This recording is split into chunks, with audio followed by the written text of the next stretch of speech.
சென்னை கனமழை தொடரும் நிலையில் புரசைவாக்கம் உள்ளிட்ட இடங்களில் துணை முதலமைச்சர் உதயநிதி ஸ்டாலின் ஆய்வு மேற்கொண்டார். இதுபற்றி மேலும் விவரங்களை தருகிறார் நமது செய்தியாளர் கிருஷ்ணா. கிருஷ்ணா, துணை முதலமைச்சர் உதயநிதி ஸ்டாலின் எந்தெந்த பகுதிகளெல்லாம் ஆய்வு மேற்கொண்டார்? கூடுதல் விவரம். பிறகும் காற்றழுத்த தாழ்வு மண்டலத்தின் காரணமாக சென்னையில் தொடர்ந்து மழை என்பது பெய்து வருகிறது. மதிய நேரத்தில் தொடர்ந்து பலத்த காற்றுடன் வீசிய மழையானது சற்று குறைந்து மெல்லிய தூறல்களுடன் தற்போது என்பது மழை பெய்து வருகிறது.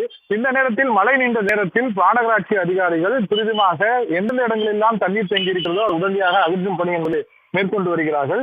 இதனை கண்காணிப்பதற்காக முதற்கட்டமாக துணை முதல்வர் உதயநிதி ஸ்டாலின் நேரடியாக சென்னை ஒருங்கிணைந்த கட்டுப்பாட்டு மையத்திற்கு ஆய்வு செய்து அங்கு என்ன மாதிரியான பணிகள் நடைபெற்று வருகிறது, புகார்கள் என்னென்ன பெறப்படுகின்றன உள்ளிட்டவற்றை குறித்து அங்கிருக்கும் மாநகராட்சி ஆணையர் குமரகுபன் மற்றும் அமைச்சர் சேகர்பாபு, மேயர் பிரியா உள்ளிட்டவர்கள் சென்று ஆய்வு மேற்கொண்டார். அங்கு ஆய்வு மேற்கொண்ட பிறகு உடனடியாக வடசென்னை பகுதியில் எங்கெங்கு மழை நீர் தேங்கி இருக்கிறதோ அந்த இடங்களில் என்ன மாதிரியான நடவடிக்கைகள் களத்தில் செய்யப்படுகிறது என்பதை நேரடியாக ஆய்வு செய்ய வேண்டும் என்ற அடிப்படையில் திடீரென மேற்கொண்டார். அந்த அடிப்படையில் புரசைவாக்கம், தானா தெரு, செல்லப்பா தெரு ஆகிய பகுதிகளில் தண்ணீர் தேங்கியங்களில் உள்ளே இறங்கி எவ்வாறு இந்த மழைநீர் அகற்றப்படுகிறது என்பது குறித்து அங்கு இருக்கும் அதிகாரியிடமே கேட்டு தெரிந்து கொண்டார். குறிப்பாக அந்த மழைநீரில் நடந்து சென்று எந்த இடத்தில் தேங்கி இருக்கிறது என்பதையும் ஆய்வு மேற்கொண்டு உடனடியாக அதை நீக்கும் பணியில் ஈடுபட உத்தரவையும் பிறப்பித்திருக்கிறார். அங்கு மட்டுமல்லாது அடுத்தடுத்த கட்டமாக தாசப்பிரகாஷ் உள்ளிட்ட இடங்களிலும் அருகிலுள்ள மழை தேங்கி இருக்கிற இடங்களிலும் நேரடியாக களத்தில் சென்று மாநகராட்சி அதிகாரிகள் மேற்கொள்ளும் பணியை